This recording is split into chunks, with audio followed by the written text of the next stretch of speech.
Meanwhile, on the comic box, it's Vaughan. Brian K. Vaughan Day. Vaughan Day. Vaughan, because I'm like, Vaughan, there's nothing that rhymes with it. Brian K. Vaughan, today on the comic box. Kick it, Dr. Ray. Comics.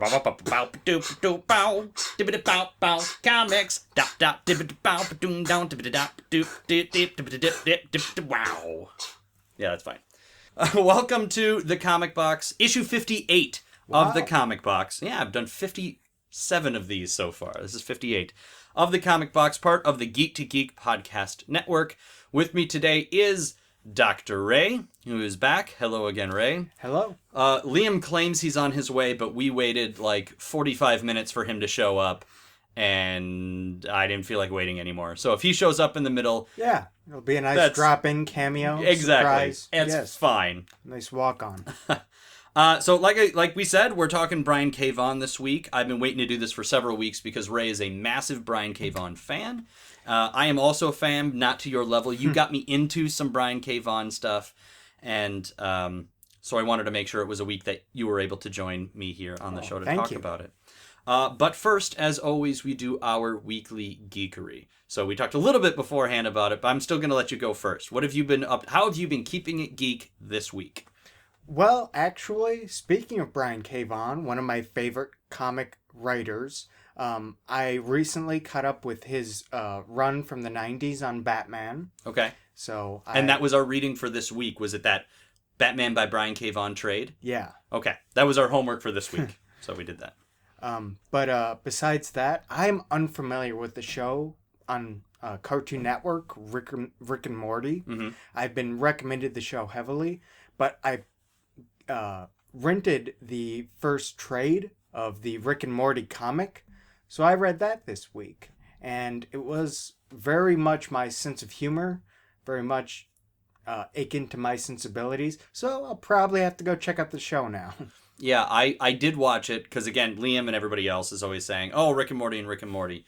And I liked it. I like when they literally do like an Inception style episode, and the entire time they're talking about how dumb of a movie Inception is while they're stuck doing the Inception thing themselves. And they have a habit of doing that sort of thing. I'd be curious to see if the comic is better. Because the one thing that bothers me about the show, especially initially, is the way the characters talk. There's lots of... It's like they're rushing to get their lines out, so they're stumbling over their own words, and then Morty, who's the kid, is always, you can't, you can't do that kind of thing. While Rick sounds the same, except he's drunk, and so it's interrupted by burping and vomiting and slurring language. Yeah. So, The impression I get from the clips I've seen of the show is just very improvisational. Yes. It's almost like they hit record, and a lot like your podcast. A lot like my... Whatever comes out, you edit some, I guess. But maybe. I assume they do on the show as well. Yeah, it sounds like there's a lot of that. Like Dan Harmon just kind of sitting down, and when he writes, like, oh, God, I got to write a script. Okay, whatever. There's literally one episode per season, which is like interdimensional cable or something like that, where literally it's just... clips from television shows they made up. Yeah. Like, it's that bad. Of just them getting drunk some night and sitting down and writing stupid TV show ideas, and then they animate it, and that's a whole episode, is them watching TV from across the multi-dimensional That universe. sounds amazing. I'm going to have to check out the show. Anything else cool you've been up to this week? Not strictly speaking nerdy. But okay. I'm catching up with The Wicked and the Divine. Me too. I just finished catching up. I read all of the trades that I think are out there, or that there's an app I use called Hoopla, which lets me check out digital comics from my local library. And I swear to God, I need to get these people to sponsor them, because every single week I talk about that's where I read the Batman by Brian K. Vaughan. But I recently, when the last month turned over, I used my last couple ones and my other one, and I was able to get... I think up to it, but they're doing like a Wicked the Divine like flashback miniseries or something now. Okay. Where it's not the current group of gods, finger quotes, but the previous one from 90 years ago. Okay. Or maybe 180 years ago or something, I think is what they're doing right now. And it is about the modern gods, and that brings up another sticking point in my nerd credentials. I'm a huge fan of the novel American Gods. Mm-hmm. I have not watched the TV show. I haven't seen it either. No, we were supposed to start having like American Gods nights, show nights, but we never ended up putting them together. There is also, since if you're heading to the comic shop to pick up whatever you pick up whenever you pick it up, there is an American Gods comic that's coming out. Yeah, I saw that. I read the first issue. It looks like a really good adaptation of the book. Yeah, I've read the first 3 issues. Okay. And yeah, it is a very good adaptation of the book. That's my impression. Which is from it. Good that it's not an adaptation of the TV show, because it's just, you know what I mean? Because I'm sure the TV show probably has a lot that's different, because they need to extend it to seasons and have those specific cutoffs for, you need to have a place to chop for an episode, and it's not necessarily the end of a chapter. Yeah. Although, Again, I haven't seen the show, so I can't speak to that. Who knows? Okay. So for my weekly geekery, I made a list here. I'm gonna plow through it. I've almost done with season 3 of The Flash on Netflix, because they put the most recent seasons of stuff up on Netflix now, and I didn't watch any of it. Once you're like 3 episodes in on Hulu, like they start pulling the episodes. They only have the most recent 3, so I haven't watched any of Fear the Walking Dead. Arrow, I really don't know if I care about anymore. But this season is where they introduced like Vigilante and Mad Dog and some of these other like 1980s vigilante characters that have no powers. So I don't know. But like Legends of Tomorrow season 2 just didn't look good. But The Flash is usually a little lighter and fun. I've seen the first few episodes of the first season, and I enjoyed them. I was very impressed. It's okay. But I want to finish it up just because it's a thing that I'll put on like at the gym or while I'm cleaning. I'm not really paying attention. But once that's done, I think I'm going to move on to Legion, because I've heard Legion is awesome. And I think they have every episode on Hulu right now. So I want to go and see that so I can do an episode on it. As far as reading, I read the 2nd volume. No, I actually finished the 3rd volume of Michael J. Straczynski's Thor run. So it's post-Ragnarok, where all the gods die. And then they had the first Civil War in Marvel Comics, and Thor wasn't a part of that at all. So this takes place after that. Thor comes back to life, and his job is to try and seek out where the rest of the Asgardians are. They're hiding in the bodies of humans. And it's written by J. Michael Straczynski, the guy that created Babylon 5. Okay. And read my homework this week, which was The Batman by Brian K. Vaughan. I read the first 3 volumes of Morning Glories, which is written by Nick Spencer, the guy who did the Superior Foes of Spider-Man. I think it's the same writer. And the story jumps around so much. It's very confusing, but I'm just kind of sticking with it because it's free, so why wouldn't I read everything? And there's like 9 volumes out there. But now I need to wait for next month before I can get more. And I played more of Batman Arkham Origins, and it's okay. It's more Arkham. That is my weekly geekery. As far as comic book news goes, like I said, our only real piece outside of Romero is San Diego Comic-Con is going on right now. Now, we've already seen most of the trailers. We've already talked about it just off microphone. Yeah. Our episode for next week is going to be our thoughts on all of the news. The Eisner Awards went out. I didn't actually get the chance to look and see who won this year's Eisner Awards, which are the comic book Emmys, comic book Oscars, and all the trailers. So they're there. I did my best on Twitter to try and share the different trailers and stuff. There is a terrible version of an Infinity War trailer out there, but you can't really hear anything, and it's mostly just fans screaming their heads off, which, to be fair, is fun to watch. Yeah. But I assume they'll actually do that. So if you want more immediate stuff on that, you can check out the Geektitude Twitter feed, because Joe Hogan from Geektitude was going to do his best, and most of what he said he was doing was retweeting stuff from his buddy, also named Ray Vargas, who is also retweeting a lot of news. So I don't mind being a news source. I am not the news source. I'm not your breaking news source on this podcast, because we're always, held down by time, or just, I'm not going to talk about shows I don't watch. Still, we'll review the Infinity War trailer when it's officially released. Yes. We're not going to bootleg anything. No. As far as the poll list, I'm just going to throw this out there before we get into our topic. Something to read for next week, since we're going to be talking Comic-Con trailers. Obviously, I would think go and absorb these trailers.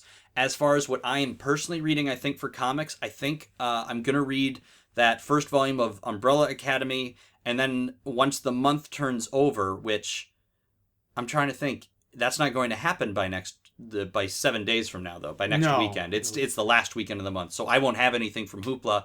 I don't know. Maybe I'll go back and find something else I currently have. But Umbrella Academy, I guess for me... I've heard good things about it. Yeah.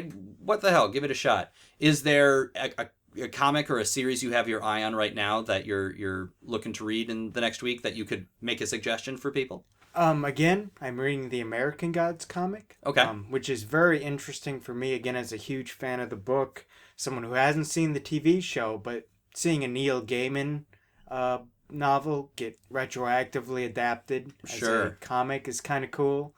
So that's what I'm reading. I picked up a few issues of the Kate Bishop Hawkeye, which I'm reading. Okay. How is that? I enjoy it. Okay. Again, compared to Matt Fraction? That was amazing. I'm not going to compare it to Matt Fraction. Okay. In fact, when a new creative team came on, I kept up buying Hawkeye. That's right. We talked about that the last time you were on, where I jumped ship. Just trying to slim down the things that I was actually going out and buying in trades every single time a new one came out. But okay. Yeah. I think that's good. That's good suggestion. I'm sorry, was there another suggestion that you wanted to throw out there for? Yeah, nothing's coming to mind. Okay. All right, cool. Yeah, because I don't know what else I'm gonna pick up. Oh, I know. Another one. A spinoff of the Darth Vader solo series, Dr. Aphra. That's right, yeah. I'm still reading that one. She's sort of the breakout character from that story.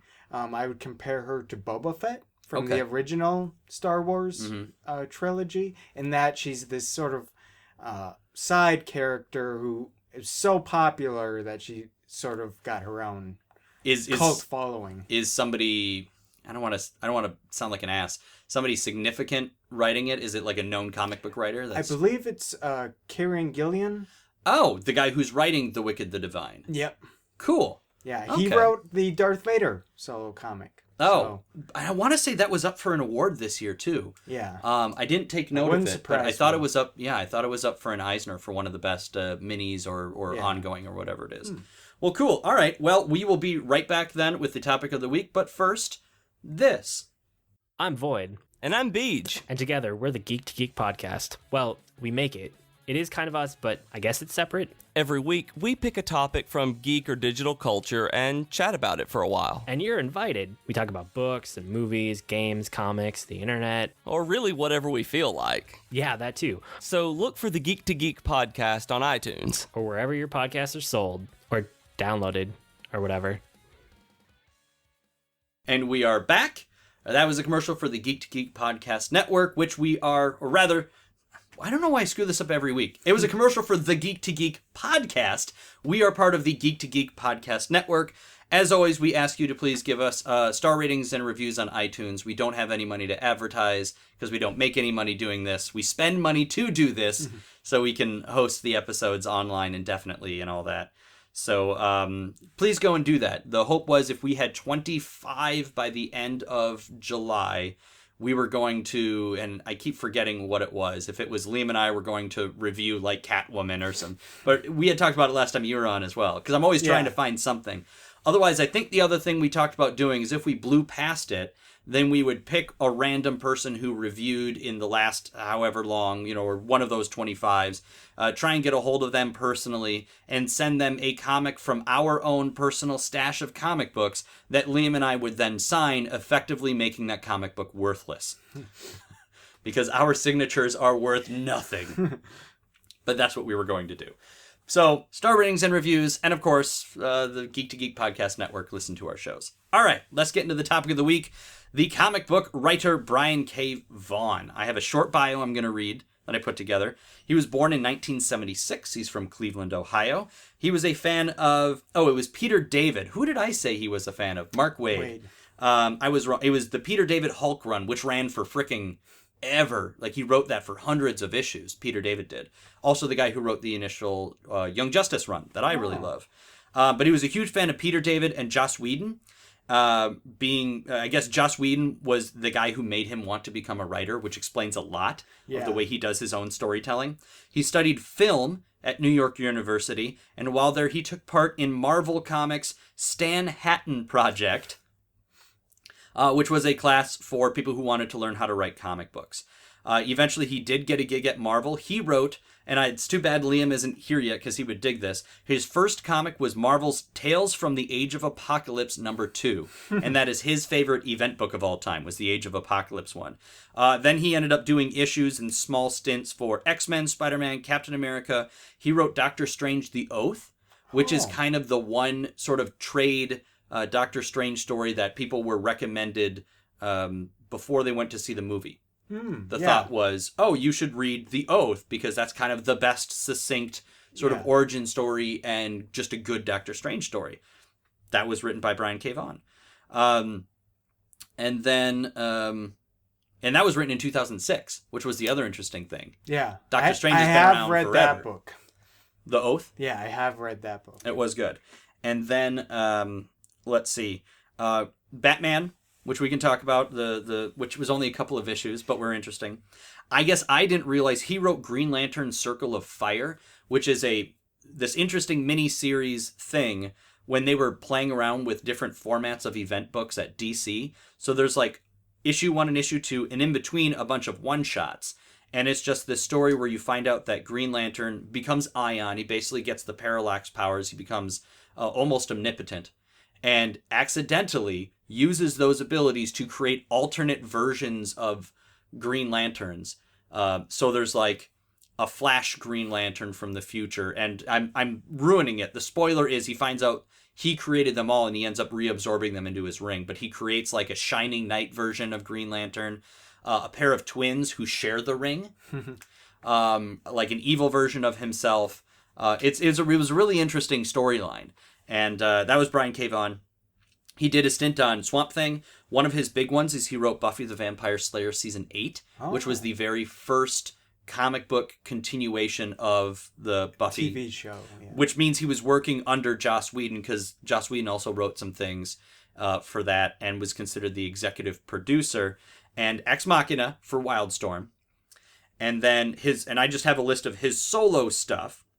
And maybe we'll take the solo stuff one by one, because I think we've read most of these. But first, I guess let's talk about some of those ones that we just read off. The fact that Joss Whedon is the reason he wanted to become a writer, and he got to work on Buffy the Vampire Slayer, I think is incredible. What did you think of the Batman by Brian K. Vaughan trade? I enjoyed it. I think that he did some interesting character work. Reason I'm a big fan of Brian K. Vaughan is he does remind me of the great writers like Alan Moore, Neil Gaiman, in that not only can he structure a story really well, he seems to give a lot of affection to his characters. So even if it's a villain, it's someone you sympathize with. And even a hero has flaws. That's a really excellent way of putting it. The other thing I think that really you could use to identify his type of writing, and there's other writers that are the same. Warren Ellis is also very much the same way, where he plays the long game. And I think a lot of the writers that are held up as being really great writers were those people, that's what they do, is they play the long game. They're planning a 60-issue storyline broken up into smaller stories, but they know that's kind of where they're headed. Yeah. Now, what was your introduction to Brian K. Vaughan? Do you know?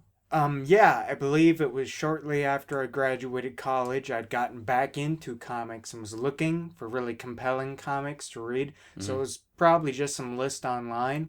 Y the Last Man. Okay. Which had wrapped up by that point, but I had never read it. So it was probably just going to Half Price Books and finding Y the Last Man trades. And that was my introduction to him. Shortly thereafter, I enjoyed that comic so much. That's probably considered one of his great accomplishments. Yeah, very much so. But after finishing Y the Last Man and falling in love with him as a writer, basically, I went into Runaways. Okay. Another one of his. And we will certainly get to Runaways. So on this list, I have Ex Machina, and it's for Wildstorm, which was Jim Lee's offshoot of Image, right, which eventually split off into its own company, and now is owned by DC, I think. I think they remerged it back in, right? That sounds right. Because they have the Wildstorm comic going on right now, and like Grifter was in some of the New 52 stuff. So tell me, I know nothing about Ex Machina except it was a series he did, and if it was Wildstorm, I guess that means it was creator owned at the time. I believe so. Ex Machina I will describe as a superhero comic. Okay. Like Watchmen, kind of a dark, gritty, realistic universe where there aren't any superheroes. The protagonist, Mitchell 100, is the only character. I guess there are a few others, but they only develop their powers because of him. But anyway, he's the only one with any superpowers. His power is he can talk to machines. So you can point a gun at him, but he can tell it's jam. He can tell your defibrillator to turn off. Okay. He has these powers. Yeah. Anyway, I will also compare it to a political thriller, like in the vein of Aaron Sorkin. Okay. Where it's kind of like The West Wing mixed with The Watchmen. That's how I will describe it. It's about this character, Mitchell 100, developing these powers. Right. His friend takes him to the Brooklyn Bridge because there's this mysterious object that ends up blowing up and taking off half his face. The main character? The main character. Is missing half his face? Well, he is able to get it repaired through plastic surgery. Okay. He can talk to machines, and he uses his powers to save one of the buildings on 9/11. Oh, He wow. talks the plane down after the first plane hits. Wow, And okay. the whole premise of the book, this all happens in the past. You Right. see flashbacks of it. But his crime fighting days, he's elected mayor of New York. Okay. The idea being, if there really were a superhero, like, why not run for office? You'd be insane. Who wouldn't vote for Superman? Yeah. Who wouldn't elect Batman Right. to the 3rd District? Who cares? Right. Yeah. But that was sort of the impetus, the idea behind the story is, the superhero who actually runs for mayor of New York, and he's serving as mayor in the real time of the comic. So we see flashbacks, and we see his crime-fighting days, and how he develops a lot of his nemesis. Yeah, nemesis. Yeah. But we are introduced to him currently just going through the motions of being the mayor, of having to deal with instituting, legislating, and policy making, and all these sorts of things. You wouldn't think a superhero would ever have to deal with, but when you're a superhero and the mayor, you would. Oh, all right. I think you've sold me on Ex Machina. Hi, Liam. Hello, Robert. You can sit down if you'd like. I do have another chair. Oh, I'm good. In the corner. Okay. Well, I was going to say, if you want to hang out, feel free to come on in, but you'll need to close the door because I can hear the furnace through the mic. I'll close the door. I'll sit out Are you here. sure? Bye, Okay. boys. All right. So, hi, Liam. Hello. How are you doing? I'm doing well. How are you? Okay. So, we're in our topic of the week by this point. We're talking Brian K. Vaughan. And Ray's introduction to the character as a big fan. I'm not giving you any time to ramp up here. What's your introduction to the character? Is it strictly Runaways? Or have you read other things you know? I think it's just Runaways. Okay. Now, did you ever read the Green Lantern Circle of Fire miniseries where Kyle Rayner creates alternate, Green Lanterns? No, I never did. Okay.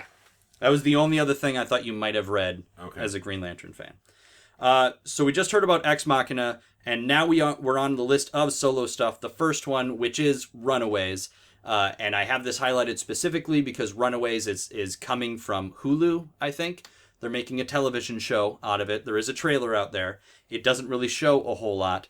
The premise being a bunch of kids think their parents are boring and they have this big meeting once a year. They sneak in to spy on their parents and realize they're supervillains. And each one of these kids' parents is a different type, either a magic user, a tech user, actual superpowered ninja, or just mob boss.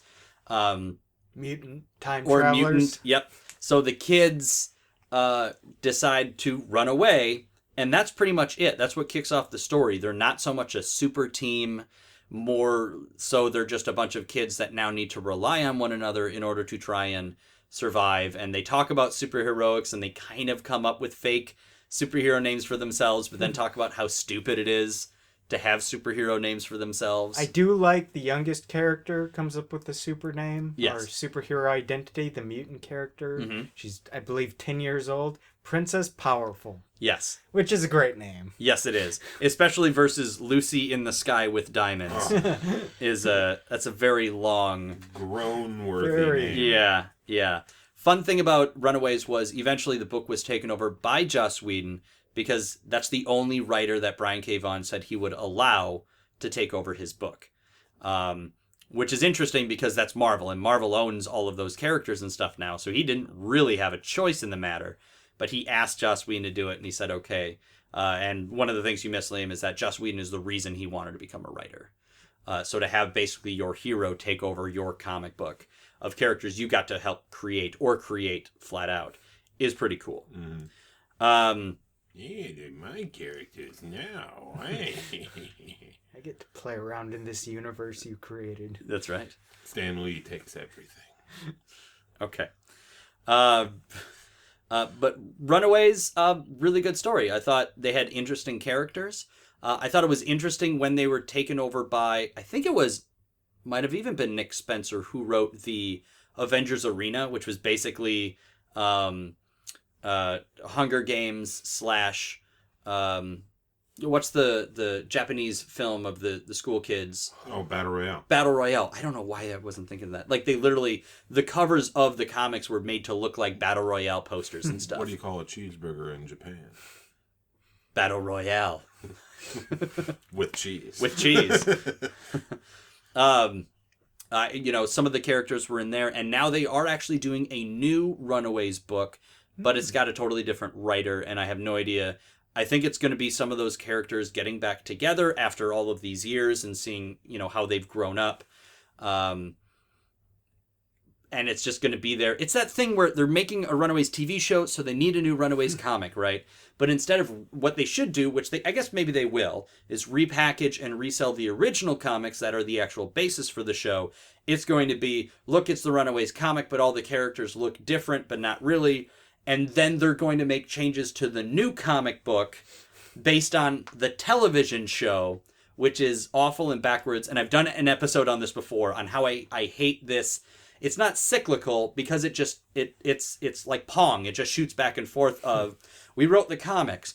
Great. We're going to make a movie based on those comics. But not really. Like, we're going to do our own thing, but inspired by your comics. Great. Now the comic needs to change to look more like the movie that was only really inspired. But it's the Spider-Man and Mary Jane are no longer married thing. To be fair, they've been doing that in comics. For instance, the Spider-Man and Mary Jane are no longer married. That was done in apropos of anything that was happening in the movie. No, that was totally because of the movies. You think it was because the movies show them in high school, so we have to put them back in high school. I believe there's articles written on that, exactly. Yeah, they do that in comics a lot. Yeah. With the Ultimate Universe. We're going to retell all of the origin stories, but this is going to be a different universe. Right. This is Marvel 616. These are the other universes. The younger, which makes so much more sense. Rebirth, or the new 52 from DC. They try to reinvigorate their characters every so often. But then a costume designer on a film makes a decision, and now suddenly Captain America in the comics looks like he does in the movie. Yeah, though I agree. My understanding is they are once again going back to the classic designs in the comics. But anyway, Runaways was very good. I really liked it. Why the Last Man is, I would say, one of two. Runaways is sort of the cult favorite, right? The two big ones, hands down, have to be Why the Last Man, which is done now, and Saga, which is ongoing and taking all of the awards for everything, because it's this massive storyline that does huge time jumps and everything. Why the Last Man, very simple conceit.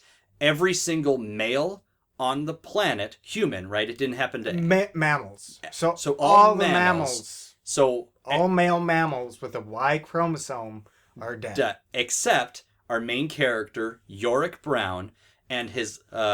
capuchin, is that pronounced it right? His capuchin helper monkey, Ampersand. Mm-hmm. And there's got to be, I think, a photo up on the Twitter somewhere of when you cosplayed as Yorick, and I cosplayed as Jesse Custer from Preacher, and nobody understood either of our costumes. And we're like, come on, guys, it's Vertigo. Well, It's It's nice Vertigo going Comics. to cons because I will be recognized as Yorick. Whereas if I Right. wear that for Halloween, people are like, Yeah. "You're supposed to be a zombie apocalypse survivor." Exactly. Like, But even at the last con, there was like 2 people. The True. idea being he wears a poncho and a gas mask the whole time so nobody can realize he's a man. yeah. And that's how he survives. And he has like bodyguards throughout, and he travels the country.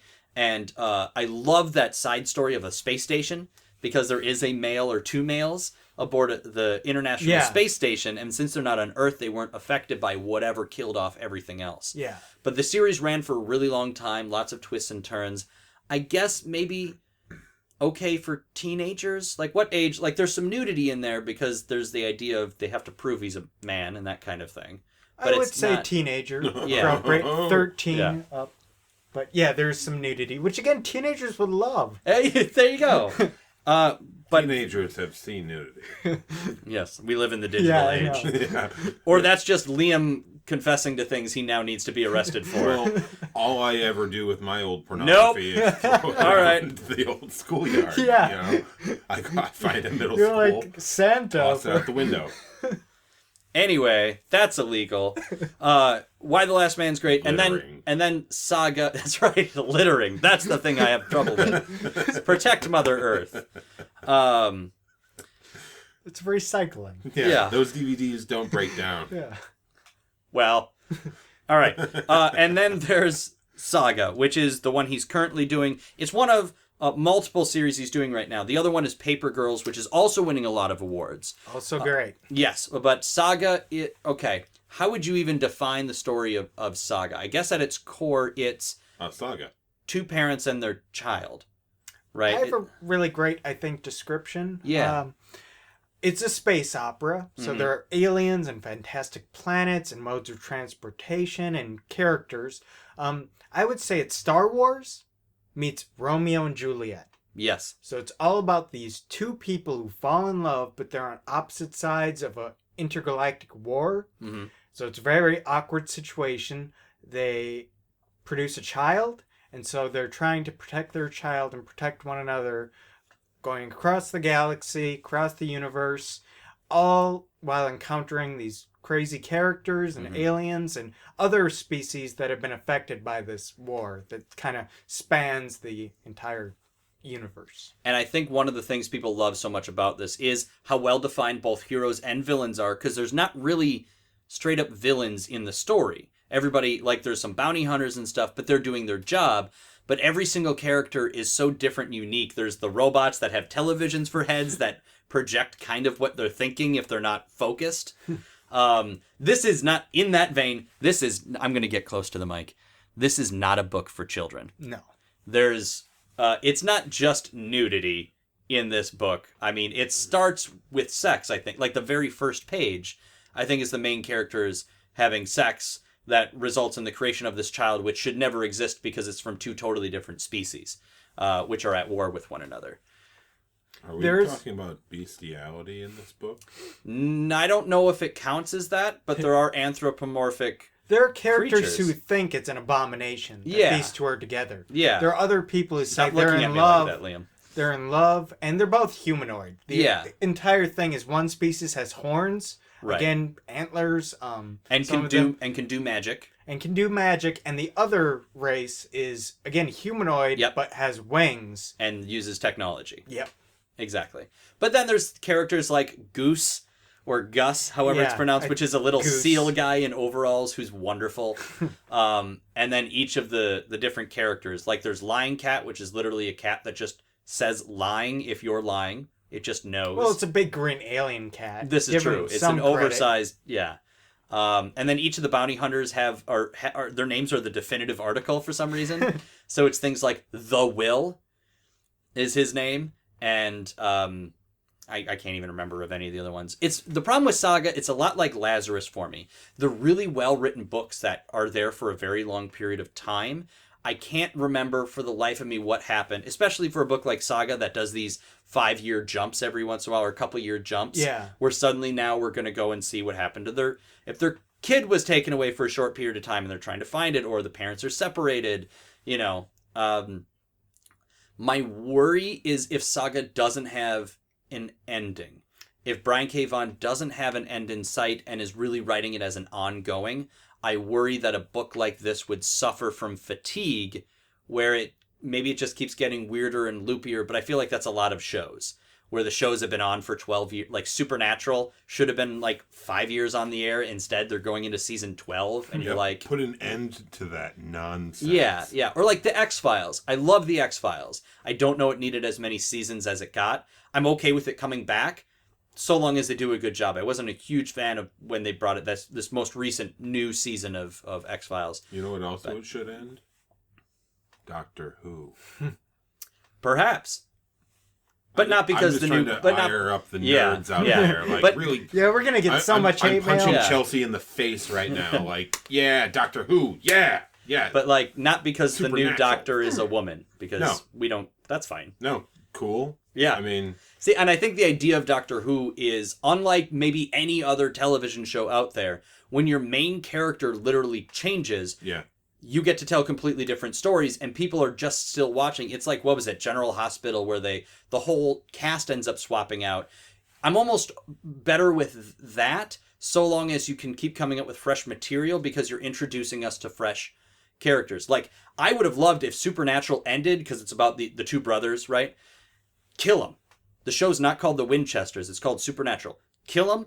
Introduce us to other characters that have been there for a season or two, side characters. Then they get more involved in the show. Kill off one of the main actors. Let them go and do other work now that they have an established base. Instead, now they're never going to get another Look at job. Game of Thrones. Yeah. Like, the characters we're all following now, other than, like, Tyrion and Khaleesi and Jon Snow, most of the characters we started with in that first season are gone. Exactly. Even people who were introduced in the second or third seasons, they're gone now.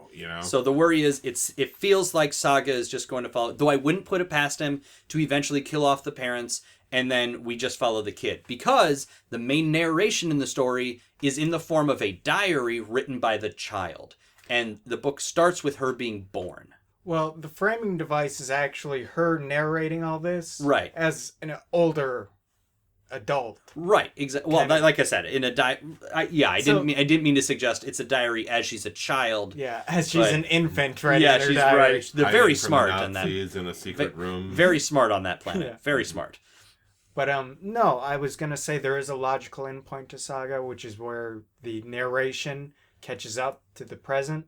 But that's going to mean the death of the two parents and the child growing old, I guess, right? Or I suppose they don't have to be dead. Yeah, but, just her as an adult. Like, yeah. This is where we are now. Or I guess even a teenager, because I don't know that they even drop hints of how old she is when she is doing this narration. No, they don't really. So and they could always just do a flash forward, too, and that was the end of that. What a saga. I love that. Last panel is her just like sitting in a cafe, eating a baguette, just like writing in a book. Yeah. Probably. Yeah. It's better than the ending of Wanted, where it's just him screaming F you and giving the finger to the reader. That was a little much. Yeah. Yeah. But good for things to have an ending. Next on my list is Paper Girls. The thing I can liken this most to in some fashion is Stranger Things.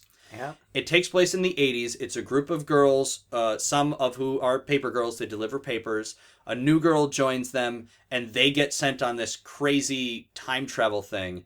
But they're from the 80s, so they don't know any technology, really. So that means they're not looking for cell phones to help out, and they run into one of their future selves, and there's something with aliens, and it's a very wacky story, again, very much like Saga. It jumps around, but that's been winning a lot of awards as well, partially because of the artist, which is Cliff Chang, who is also the artist on, I want to look now. I am enjoying Paper Girls as well. Mm-hmm. As you mentioned, it's a very bizarre kind of sci-fi time travel narrative that would seem like it would spin out of control, but because you have these Paper Girls as your main characters, it sort of gives it that grounding of that group dynamic and these characters who don't understand what's happening and can't tell the bad guys from the good guys. And so they sort of become a reader's surrogate. That, yeah, this is really weird. I can't always follow what's going on, but neither can the characters I'm supposed to identify with. Right. So that's the one thing I'll say about Paper Girls. I enjoy that series as well, but yeah, I'm on the record on this podcast as saying Saga is my current favorite thing in comics. Right. And Cliff Chiang did the Brian Azzarello run of Wonder Woman, that initial run of the New 52, which is fantastic. Yeah. I believe the Greg Rucka one that they were just doing that kind of revamped the origins, while gorgeous, the artwork was fantastic in that series. I would say go back and read the Brian Azzarello Cliff Chiang one. As much as, people joke, by people I mean the wife, jokes about like, oh, you mentioned Greg Rucka, drink, because I'm a fan. I would say the Brian Azzarello run, and Cliff Chiang was the artist on that. Okay. But yes, Paper Girls is fun, and like in the back of every issue, there's like letters about being a quality paper boy. Like people are writing in letters, asking questions, and getting answers. It's a fun thing, and that's the other thing that he does in his books. He invites people to do like weird surveys, to send in cosplay. He does cosplay contests, and then he sends. He puts together a gift packages for the top 3 people and sends them out, and it's original artmwork and stuff like that. Really good at doing fan interaction. Yes, and I think that's cool too, because fans love to be involved in what they're doing, what they're engaging in these days. It goes back to Stan Lee. He was great at that, great at sort of marketing himself and his brand. Yes. And interacting with the fans, and that's just being continued. You stop laughing, Liam. He's got this whole thing where he just hates Stan Lee. Did you see the Defenders trailer where it's just Stan Lee like driving around New York talking about the importance of heroes? Brought a tear to my eye. Of course you didn't, because you hate fun. I just don't like the fact that he gets like hero worshipped, whereas other people who did as much or more work. You're talking about Jack Kirby at the D23 thing, the big Disney thing. They gave, their Lifetime Achievement Awards. Before Stan Lee got one, they gave one to Jack Kirby. And Stan Lee just about broke down and cried when he got up there because people were giving Kirby credit. Now, you're going to say it's his fault they didn't get credit, but I'm sorry, the writer is usually the person who gets more credit over the artist, unless the art far overshadows the writing on a comic. It'd be better if it was more even, depending on what kind of reader you are. I look at the words and I take in the visuals as part of the story, but it's like cinematographers versus like a writer-director on a movie. You know what I mean? Yeah, you don't care. You're just staring me down. You showed up late. We're done with you. Have either of you guys read The Private Eye? I have. Now, what did you think of that? Now, the whole idea of this one is it's post-internet. Well, it's in the future. Right. I would compare it to Transmetropolitan. That was a Hunter S. Thompson surrogate in the future. This is a generic detective, Private Eye, in the future, dealing with this sort of, like you said, it's kind of post-internet. The internet has been eliminated, but there still are all these fantastic technologies and body altercations you can get. And the main conceit is everything on the internet was revealed. Every piece of information, every secret password, it was taking the idea of these data breaches we have now, the people hacking into private data, and everybody's gets shared with everybody else in the world. So now people, when they're out in public, will wear like masks and stuff to hide who they are, because you could still go and find all their information. And I love, so there's the character that's kind of doing the detective work and trying to figure out how, and is it the character's grandfather who is supposed to be us, where he has like, a couple of tattoos and just loves playing video games all day and not really caring about anything else. Fantastic character. Yeah. The grumpy grandpa. I don't remember a ton of this. I just remember really liking it. And I think you can get it pretty cheap digitally right now, because it's like a 3-part story, or it's not super long. No, I bought the hardcover, and that is expensive. The hardcover is like $50. How thick is it? But, it's... Okay. Yeah, it's an inch or two, inch and a half. So maybe. It might be an afternoon read kind of thing, but it's not a half hour and you're done with it. No. But I liked it. I'm a big fan of those kind of classic Raymond Chandler noir stories, the Sam Spades and the Philip Marlowes. And it's just like one of those. It's like Trouble Is My Business, but in graphic novel form. Right. And the last one I have on here, I have not read. It's called We Stand on Guard. I have not read that. I saw that as well, and I'm like, hey, I haven't read that one. It is a book in the future. There's giant robots and stuff. It is Canada defending itself against the United States in a war. And I think there's giant robots in it. That is prophetic. That is all I know about this book. So, and as we talked, he's not from Canada. He's not Canadian, I don't think. I don't think he lives in Canada. He's from Cleveland. But just decided what would happen in a war between the U.S. and Canada, and somebody has giant robots. Because I believe that's the cover of the comic. I hope I'm not mistaken.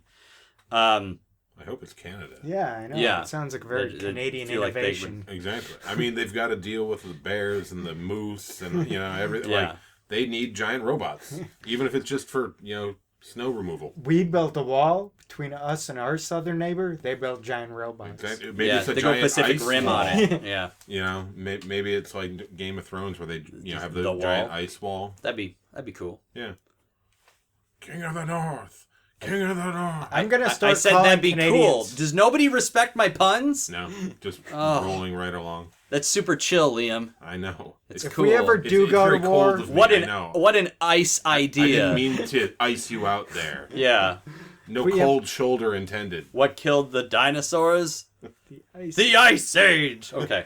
If we ever do go to war with Canada, we have to call them the White Walkers. I'm okay with that. Yeah. I see no reason that's not going to happen. Yep.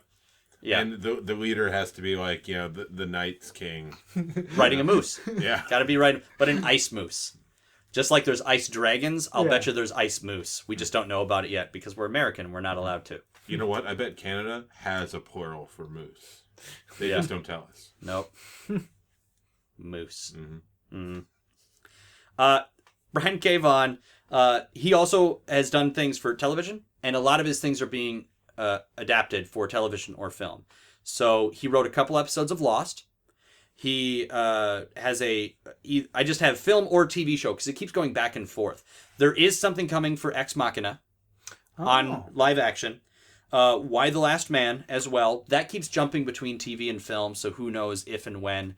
Until I see a trailer, I'm not going to believe anything. Runaways we know is coming to Hulu. And then there's something called Round Table. And I don't know if that's a comic he worked on or an original thing that he's doing. Or a King Arthur thing. It could be a King Arthur thing. It's entirely possible. We don't know. Yeah, you might actually have something that you'd be forced to look at, finally, because it's a Brian K. Vaughan thing. So I'm just gonna roll down the list of awards that this guy has won. And again, I believe the Eisners have been announced for 2017 because that's going on at San Diego Comic-Con this weekend.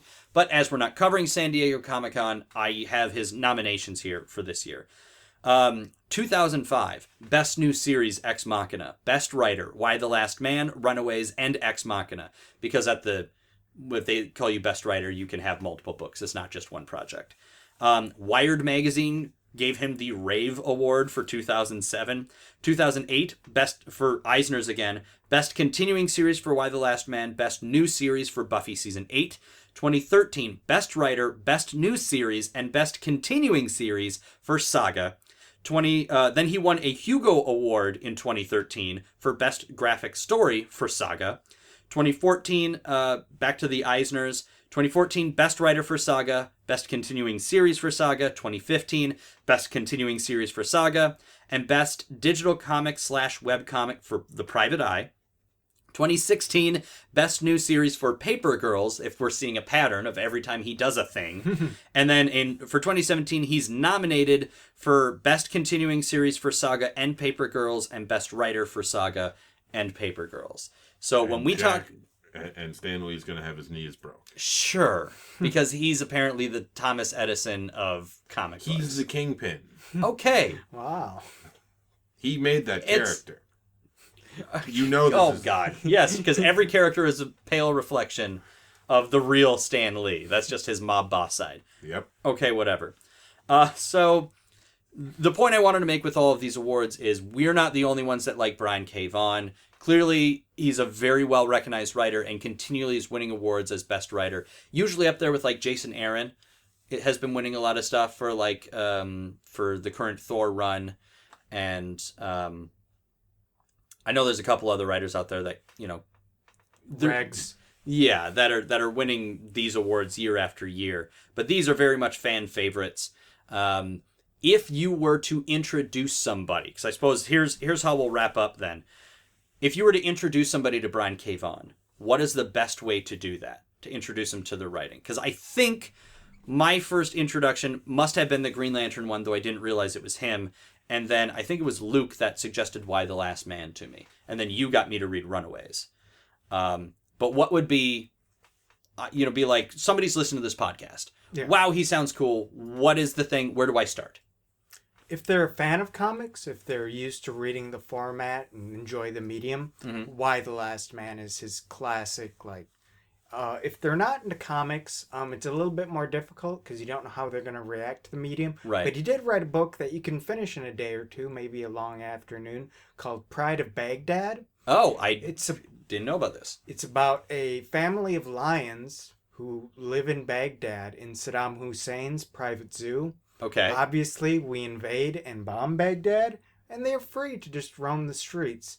But of course, coming up with food and encountering other animals presents a problem for these lions, and just being lions in an environment that isn't hospitable to lions presents problems. Anyway, that's a great book. That's, just one small volume that if you're not into comics, you can pick that up again and read it in a long afternoon.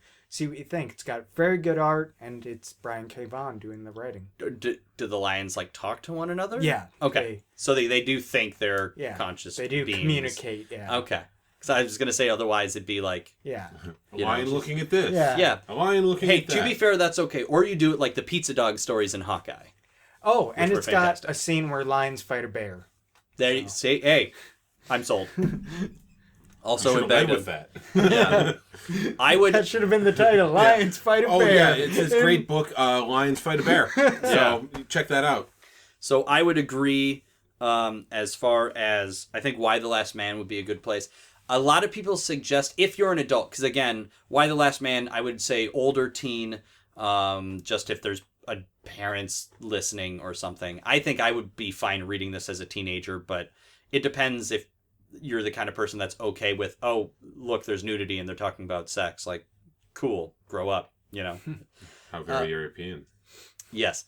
Otherwise, I've seen on a lot of lists of the first comics you should read, or I gave somebody this comic to get into comics. Saga is on a lot of them just because of its serialized big storytelling, and it's very fantastical. Yeah. So it works. Otherwise, Runaways. A lot of people say if you want to get into comic books, give them Runaways because there's some superhero-y things in it, but it's not a superhero story. It's about people and kids trying to do it. Now, you've also, Liam, actually read the first volume of Runaways. Mm-hmm. Would you agree with that? Would that be a book you would feel comfortable giving to somebody who's not really a comic reader? Yeah. I'd say that's a good starting place for somebody if they just want something that puts you into that sort of a universe without expecting you to already know everything. Sure. It's definitely a good... you learn everything as they learn it sort of situation. Yeah. Mm-hmm. I will say that, assuming there are geeks listening, or geeks who want to recommend to other geeks, if you are or know a Star Wars fan, Saga would be a great book to read. Okay. If you are or know a Buffy fan, Runaways would be a great book to read. It's very much a group of kids, a Scooby gang, if you will. Right. Coming to terms with things. Another thing I'll mention about Runaways is it does exist in the Marvel universe. Yes, it does. There are cameos by Marvel superheroes. Mm-hmm. The cool thing about Runaways is most Marvel heroes are New York based. Doctor Strange, Spider-Man, Captain America, they're all from and operate mostly in New York. Daredevil. Yeah. Luke Cage. Fantastic Four. Is the conceit behind Runaways is it's in Los Angeles. Mm-hmm. So the reason that all their parents have formed this powerful cabal of supervillains is because there are no heroes in Los Angeles, apparently, in the Marvel universe. So it's really easy to pull off, being the shadowy... Well, it's hard to swing from building to building when they're all so darn spaced out and short. Yeah, exactly. You have to do a lot of legwork, and we all know Spider-Man hates walking. Mm-hmm. Yeah. I mean, if anybody, Tony Stark should definitely be a West Coast guy. I mean, he's very laid back. Well, it really depends on when you read comics. There's a lot of New York-based comic characters that have also been LA-based at one time or another. The Punisher, Moon Knight, the West Coast Avengers, just in general, when a bunch of heroes went out there. Hawkeye, when he was just bumming around selling weed. Yeah, sure. Yeah. Well, there is a good time for Hawkeye. Yeah. Those were his introspective years. He did a lot of reflecting. There's actually one of the volumes, if you will, of the Matt Fraction Hawkeye run is called L.A. Woman, and it's about Kate Bishop, the female Hawkeye, living in LA for a while before she returns to New York. Yeah, again, After just the big unwinding. Yeah. Yeah. Before going back to New York. Yeah. Yes. Because New York is the center of the Marvel Universe. Mm-hmm. Yeah. I'd love to hear about some heroes that hang out in like Cleveland, Ohio. You know? That would be the Great Lakes Avengers that hang out in Milwaukee.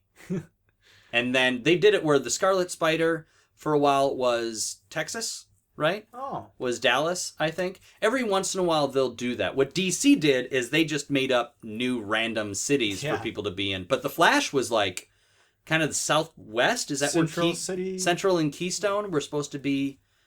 Scott Lang, Ant-Man, is currently operating out of Miami. There you go. Hot Miami. Nice. Yeah. Yeah, not a bad place for an Cue the Will ex-con. Smith. I'd like there to be like a corn mutant called the Corn Husker who live, you know, it just like hangs out Cornhusker. in like Nebraska. Take out your phone and search. I betcha you will find a corn-based hero or villain. We've been around long enough.